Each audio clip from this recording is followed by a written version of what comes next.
Hello dear friends, welcome to my channel Engineering All-in-One. In this video we will see about a numerical based on the submerged slope with steady seepage above the critical plane.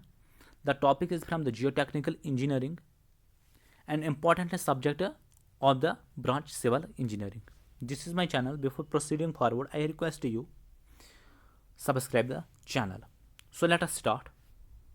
The question is the factor of safety of the infinite slope. We have to calculate factor of safety of the infinite slope.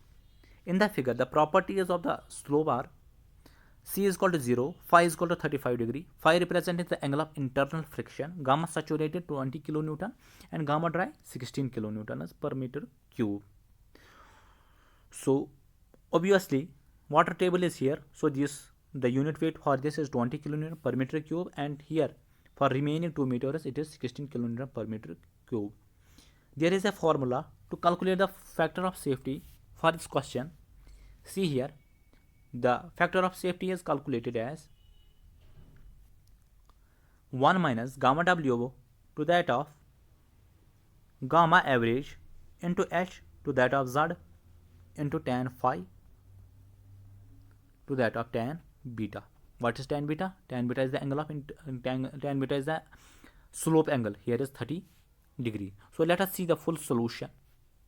See here, factor of safety, same formula is written here, is equal to 1 minus gamma W to that of gamma average into H by Z into tan phi to that of tan beta, where phi is the angle of internal friction, beta is the angle of slope.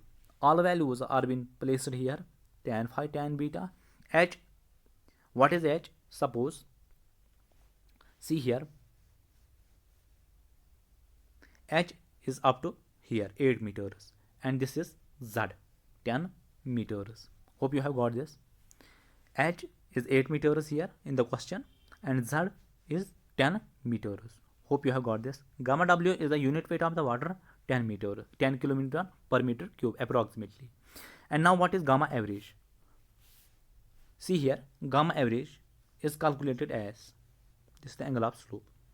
Up to this is 8 meters. Suppose this is the height Z1 and for this unit weight is gamma 1. Suppose this is height Z2 and for this unit weight is gamma 2. The gamma average can be calculated as gamma Z1 gamma 1 plus Z2 gamma 2 to that of Z1 plus Z2. This is what is written here. Z1 plus Z2 total height is 10 meters, and for this you can incorporate values here. 8 meter for this 8 meter, for this 8 meter. Unit weight is 20 kilonewton per meter cube. For this 16 into 2. 16 is the total is the height 10 meters. Up to this is 8 meters. So remaining this portion will be 2 meter. And for this 2 meter, the unit weight is 16 kilonewton per meter cube. So gamma average can be calculated as 16 into 2 plus 8 into 20 into 2 whole division of 10.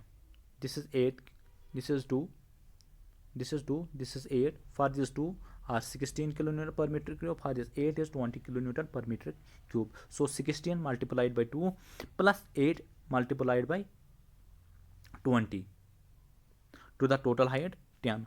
So while when we calculate, this comes out 19.2 kilonewton per meter cube. Tan 35 degree is here 0.7, tan 35 degree 0.7 and tan 30 degree 0.577. Now while calculating all these, the value comes as 0.73. Just we have to incorporate values here, but we have to remember this formula. Also we have to observe how gamma average is calculated. Besides, we also be aware about the gamma W, unit weight of the water is approximately 10 kilonewton per meter cube. Also, what is H, what is Z, and tan phi is the angle of internal friction, tan beta is the angle of slope. So while looking on the question, so option number 1, 0.7 is right option. Hope you have got this. I have tried my best. you wish to add any point, you are welcome in the comment section. The request is subscribe the channel. That is the best way to say thanks to me if you have got some amount of information from my channel. Thanks, stay blessed.